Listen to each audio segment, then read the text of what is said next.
নমস্কার, আমি সোমা। আমার আরও একটি নতুন ব্লগে তোমাদের সকলকে অনেক স্বাগত জানাই।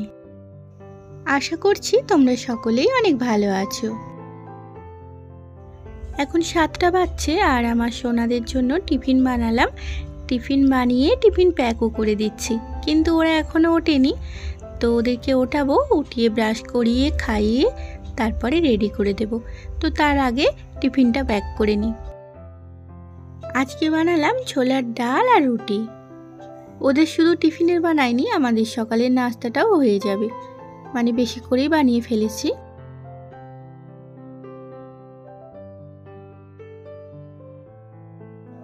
আর এই তো সোনাদেরকে রেডি করে স্কুলেও পাঠিয়ে দিচ্ছি।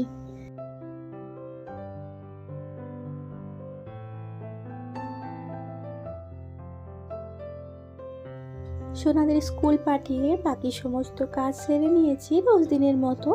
তারপরে পুজো সেরে এবার আমি সকালের নাস্তাটা করে নেব। তো আমিও ওই যে ছোলার ডাল আর রুটি নিয়ে নিচ্ছি।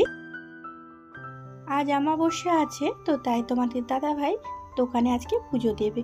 প্রতি অমাবস্যাতেই দোকানে পুজো দেয়, তো তাই আজকে তাড়াতাড়ি দোকান চলে গেল আর খেয়েও যায়নি। আর আমাকে বললো ফোন করে যে খেয়ে নিতে, খেতে আসতে দেরি হবে। আর আমার যেহেতু ওষুধ আছে খাওয়ার পরে, তো তাই একটু তাড়াতাড়ি খেয়ে নিচ্ছি আমি। এখন 11টা মতো বাজছে, রান্নাবান্নাটা করে নেব। আর আজ অনেকটা ঝামেলায় পড়তে হলো, তা না হলে অনেকটা আগেই রান্না বসিয়ে দিই। তো এতটাই ঝামেলা হলো, সব কাজ গড়বড় হয়ে গেল। ঝামেলার কারণ হলো রান্নাঘরের বেসিনটা। আজ কেন কি জানি কিভাবে এতটাই জাম হয়ে গেছে, কোনো রকম জল পাস হচ্ছে না। তোমাদের দাদা ভাই সকালে নাস্তা খেয়ে যাবার পর আমি সব বাসন কুসনগুলো ধুতে যাচ্ছিলাম। তো সবে মাত্র 2টো বাসন ধুয়েছি, আর ওই যে নোংরা জলগুলো বেসিনের নিচই না গিয়ে রান্নাঘরে ফার্সিতেই সব ছড়িয়ে গেল। তো তারপরে এত চেষ্টা করলাম জলটাকে নিচে দিয়ে পাস করার, কিন্তু কিছুতেই হচ্ছে না, মানে ভালো রকমই জাম হয়ে গেছে। আমার সোনারা এটা ওটা ফেলে দেয়। তো মুড়ি খেতে খেতে মুড়ি বলো, আবার ভাত খাওয়ার শেষে থালাটা ভাত লেগে থাকে আর বেসিনে তুলে দেয়। তো সেই সব কারণেই জামটা হয়েছে। আর একদিনে তো হয়নি, ওটা অনেক দিন ধরে জমেছে জিনিসটা, তারপরে এরকম হয়েছে। আর এই তো মাছ ভাজছি, তারপরে যে সর্ষেটা বেটে নেব। আর সর্ষে বাটা দিয়ে মাছের ঝাল করব, আর সর্ষে বাটা দিয়ে টমেটো আলুর তরকারি করব। টমেটো আলুর টকটক করে ঝোল করব।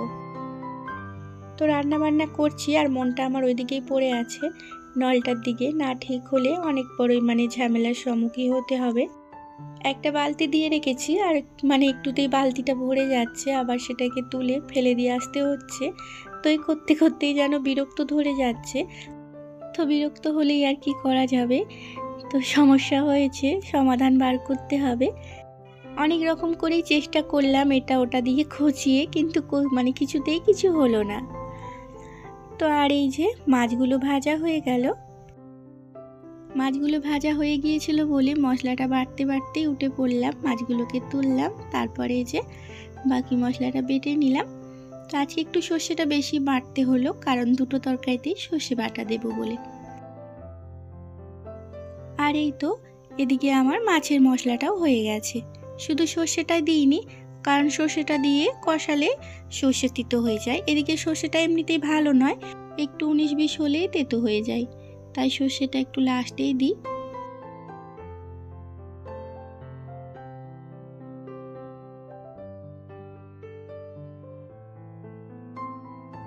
মাছের ঝালটা হয়ে যেতে টমেটো আলুর ঝোলটা করে নিচ্ছি। আর টমেটোগুলো খুব একটা পাকা নয়, একটু কাঁচা কাঁচা, তো টকও অনেক ভালো লাগবে বেশ। আর সেদিন যে ছোট ছোট টমেটোগুলো রান্না করেছিলাম, সে কুলের মতো টমেটোগুলো, সেগুলো 5-6টা মতো নিয়ে আছে, কারণ সেগুলো তো আমি কিনিনি, কাকিমার কাছ থেকে নিয়েছিলাম টেস্ট করার জন্য যে কেমন মানে রান্না করলে।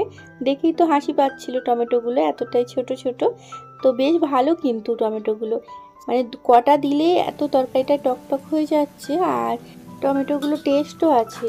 তো তোমাদের দাদাভাই বলছিল যে ওইগুলোই নিয়ে আসবে এবার থেকে, কিন্তু ওগুলো সবসময় দেখতে পাওয়া যায় না, মাঝে মাঝে পাওয়া যায়।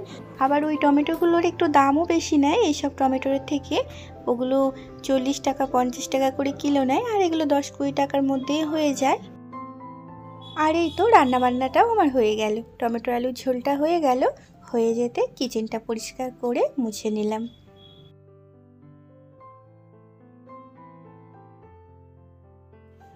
তো তারপর এই যে এক টোকরা বাসন জমে গেছে, সেই জলখাবারের বাসন থেকে এই এতগুলো বাসন জমেছে। এই এত বাসন একসাথে জমলে অনেক বিরক্ত লাগে ধুতে। বেসিনটা ভালো থাকলে ওতে দুটো একটা করে ধুয়ে নিলে আর একবারে এত জমে না। আর আমি এত জমতেও দিই না, অন্য দিনে বেসিনে দুটো একটা করে ধুয়ে নিই।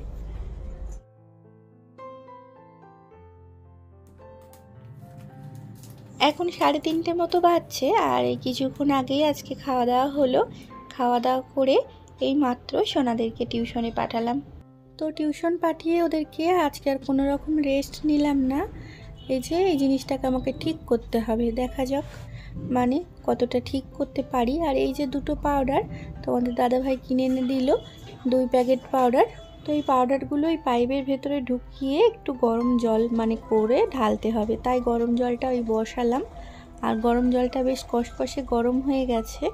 তো তারপরে পাউডারটা ঢালার পর এই গরম জলটা ওতে ঢেলে দিলাম। 1 প্যাকেটে যদি না ঠিক হয় ওই ভেবে আর 1 প্যাকেটও ঢেলে দিলাম। তো দেখা যাক। আর জল ঢালতে বারণ করেছে, মানে কোনো রকম জল ঢালা যাবে না কয়েক ঘন্টা। তো জলও ঢালবো না, আর একটু বাঁচিয়ে রেখে বেসিনের মুখেও একটু ঢেলে দিলাম। এই কাজটা করাতে অনেকটা জল পড়লো, তো ঘরটা একটু ভালো করে মুছে নেব। খাওয়া দাওয়ার পরও মুছেছিলাম, কিন্তু এত জলে ভর্তি হয়ে গেল আবার একবার মুছতে হচ্ছে।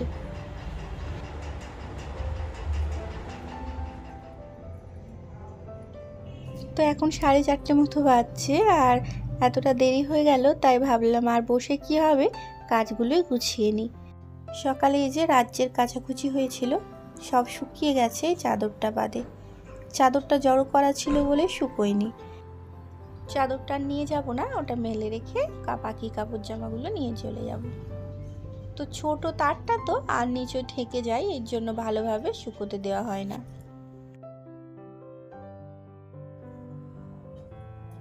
তো ঘরে এসে কাপড় জামাগুলো একটা করে ভাঁজ করে নিচ্ছে গুছিয়ে। আজকে সারাদিন একটুও বসতে পেলাম না, একটার পর একটা কাজ বেরিয়েই যাচ্ছে। তো আর একটার পর একটা কাজ করে যাচ্ছি আমি। তো কি আর করা যাবে, কাজগুলো গুছিয়ে নিই, তারপরে বরঞ্চ একটু বসবো। এইভাবে কাজ ফেলে রেখে বসতে মানে রেস্ট করতে আমার মোটেও ভালো লাগে না। আর বৈকালের কাজের মধ্যে বাকি থেকে গেল যে বৈকালে ঝাঁটপালাগুলো দেওয়া, তো সেটাও সেরে নিচ্ছি। আর কত কাগজ গুছিয়েছে দেখো ঘরে, এটা ওটা ফেলেছে, মনে হচ্ছে যেন কতদিন ঝাঁট দিইনি।